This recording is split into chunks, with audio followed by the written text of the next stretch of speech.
Okay, so today I want to go over why BMI sucks and what you should use instead. Let's get into it.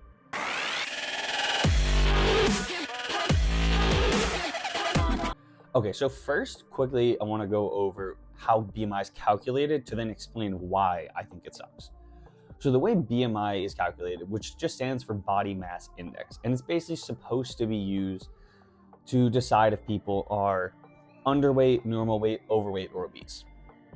And if you don't know, it's like about a 30-point scale, because once you hit obese is just 30 plus. So it's about a 30-point scale, and the ranges are about 5 points each. And yeah, that's basically as simple as it is. So the reason BMI sucks, in my opinion, is because the way BMI is calculated is off two things: your height and your weight. Now, at first glance, that might not seem like an issue. That would seem like two things that would make sense. You usually assume that people that are taller are going to weigh a little bit more, and people that are shorter are going to weigh less. And that's fine at face value. But if you bring this BMI scale near anyone who is an athlete, or even if you're not an athlete, just someone who works out and like tried to put on muscle at all, it just doesn't work anymore. So, examples of this. Me, right now, I am 200 pounds at 6'1". I am a 26 point, I think it was 6 BMI, which the range for overweight starts at 25.1. So I'm overweight. Obviously, I'm wearing a shirt right now, but if I took my shirt off, you can see my top 4 abs, and I have some decent muscle definition on like the side of my arms. Like you can see the drop from the shoulder to the tricep and bicep. I have some decent vascularity. You can see my bicep vein a little bit. Like no one would look at me and be like, oh, that guy's overweight. Like he needs to like really change something. Like no one would look at me and think that. So that's one of the reasons I hate BMI. And the reason I'm overweight is because I have muscle mass. Another example of this is I'm the same weight I was in high school. But in high school, I was skinny fat. I was not, I thought I was fat all the time, but that was more just me being hard on myself. Like when I would say that out loud, my friends would be like, shut up, you're not fat. So that's one example of why BMI sucks. Another really good example of this is my dad, actually. So my dad has worked out his entire life. He's not like a gym rat, but he's extremely consistent. So for that aspect of it, he is a gym rat. He works out, he tries to work out at least 3 days a week, right? Doesn't do anything crazy. He probably doesn't, I've watched him train before. It's not great, but he, for his entire life, he's 5'8", and he's always weighed about 175 pounds. Right now he weighs a little bit less because he had surgery and couldn't move a lot, so he lost a little bit of weight and some size. But prior to that, for basically the past like decade at least, if not more than that, like 20, 30 years, he's been considered overweight according to BMI. Because I checked it, he was about a 26.2 always, because he was 5'8", 175, which is considered overweight. But if you look at my dad, like my dad was pretty big. He wasn't like some massive bodybuilder or anything, but like I would take my dad against most people his age in a fight. Like he's big, he was not small. He was in really good shape. So that's just another way of why BMI sucks. Another quick example is like Shaq, when he was in his playing day, was considered obese. But Shaq also wasn't like lean, so honestly, not a great example, but even if he did lean out, he probably still would have been overweight, at least.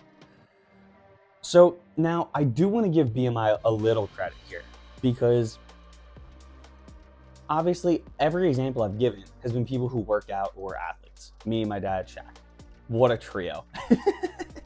Those 3 names should never be mentioned again in the same sentence, but me and my dad worked out, and then Shaq was obviously Shaq. So the reason BMI does have some level of like being okay, and the reason it hasn't been like totally abandoned, is due to the fact that these were all people who were active, working out, had muscle mass on them. If you're just talking about the average population, BMI isn't awful. It actually does give you somewhat of a sense, but if you have like pretty much any sort of like muscle mass more than like the average person, you're going to have a bad rating on the BMI scale. Not a bad rating, you're just going to be closer to being obese. And the reason this bothers me is, like, as I said, so I'm a 26.6, which considering the overweight range starts at, was 25.1. if I checked, if I lose like 10 pounds, I would technically be in the normal weight range. But my issue with that is, if you looked at me, most people would say, I think everyone would say, I'm in pretty good shape. Nothing crazy. I'm not like a top 1% athlete yet. I'm hoping to be able to put on some size and lean out over time. It takes time. But I should never be at the top of the normal weight range. If anything, if I lose 10 to 15 pounds right now, I would probably be pretty shredded. Realistically, if I wanted to like step on a stage and compete, I probably need to lose 20, 25 pounds.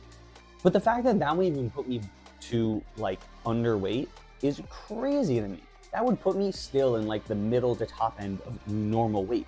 Yet, if you looked at a picture of me, if I lost 20, 25 pounds, I would probably look stage ready to hop on a bodybuilding stage. I'd look pretty small, but I would be ready to hop on a bodybuilding stage. So like, that's why BMI is so crazy, because there should never be a scale where you're at a point where your body is so depleted that you're ready to step on a stage, because when you step on a stage, you're depleted. But I would just be normal weight. No, I should be underweight at that point. When you're stepping on stage, you are underweight, like objectively. If you're stepping on stage and did it all right, you are underweight. So now, obviously, I just bashed BMI for however many minutes that was. Now I want to say, what should you use instead? So what I personally think is the best way, because there isn't like a perfect way to decide if you're over or underweight. What I would say is using your body fat percentage is probably the best way to do it, realistically. So there's two ways you can go about doing this. There's a cheap way, and then there's a more expensive way. Because the cheap way is free, the expensive way is you have to pay something.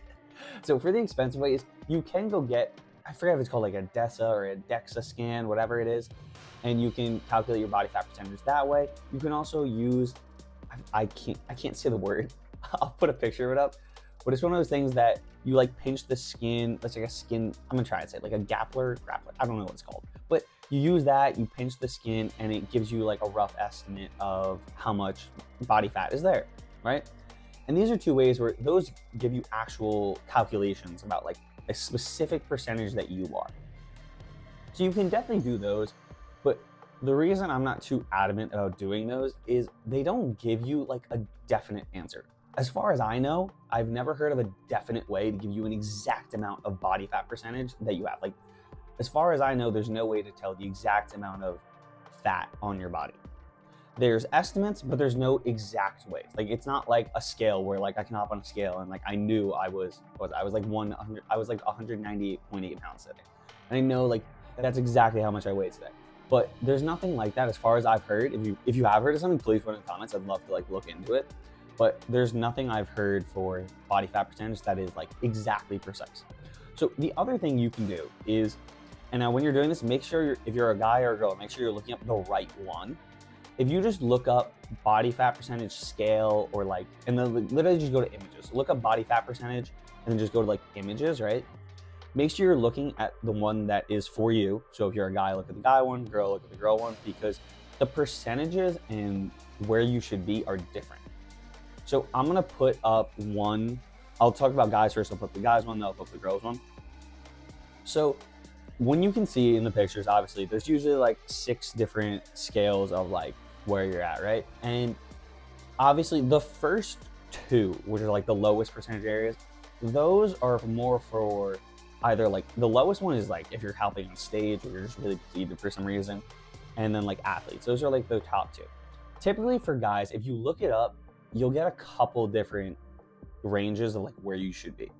I've typically heard you should be somewhere between 12 to 15. That's about a very healthy body fat range. I was curious, so I looked it up and looked at a couple different places. I was typically seeing 14 to 17% for men.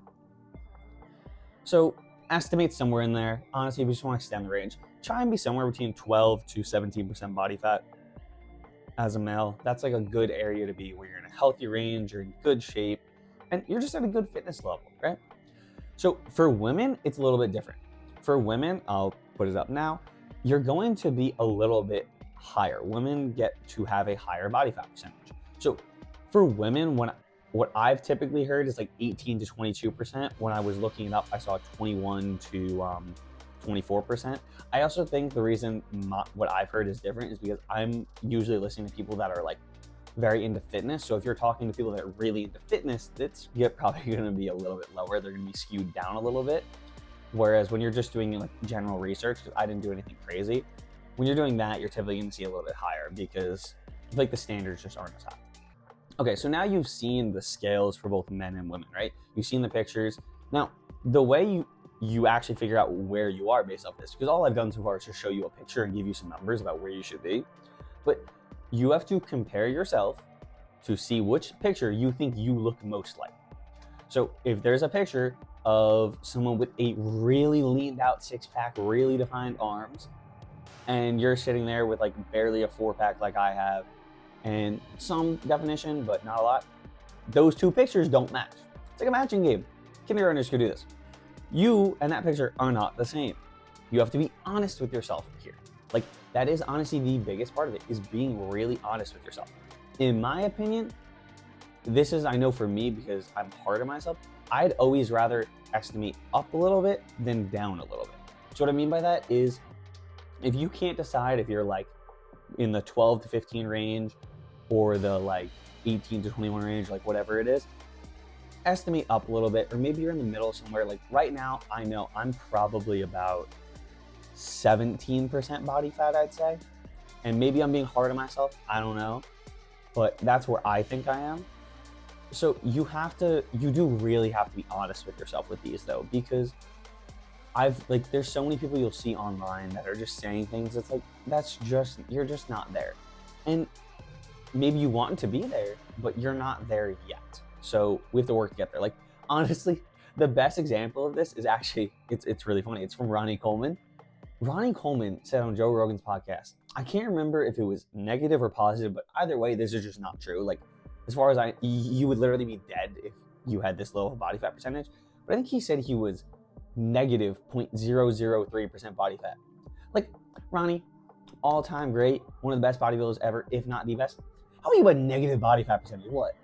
Like, how is that possible? How? Like, is God giving you extra muscle? Like, I was like, that literally is not possible.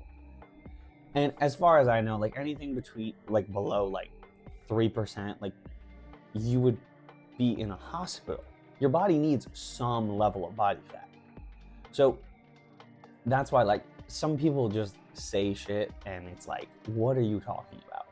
So you do have to be honest with yourself. Honestly, a good way, in my opinion, would be maybe just ask a couple friends, family members, or whatever.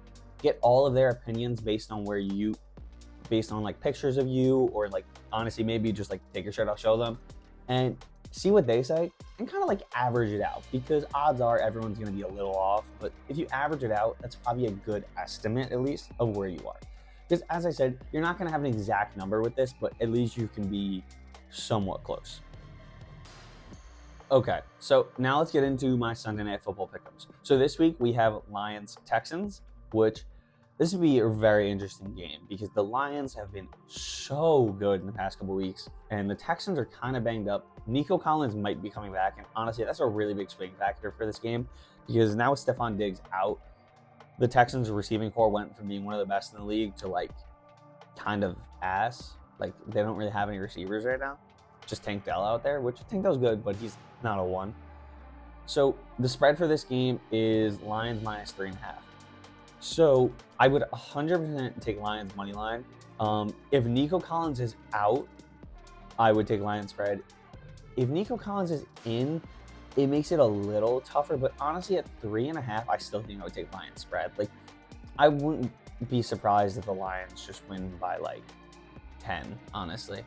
The Lions have been so dominant, and the Texans, I don't want to say that they're like frauds, because I definitely think they're good enough to be a playoff team, and I think they're good enough to even win in the first round depending on the matchup. But I also don't think they're as good as like the top dogs. Like, I don't think they're as good as like the Chiefs, the Ravens, the Bills, the Lions, who they're literally playing. Like, I just don't think they're as good as those teams. So I would say that I'm going to take Lions money line and spread for honestly this game. I hope you enjoy it. I hope you use this to figure out where you actually are, if you need to lose weight, put on weight, whatever it is. Send this to anyone else who's trying to figure that out. And I'll catch you all next Sunday at 5 p.m. Catch you there.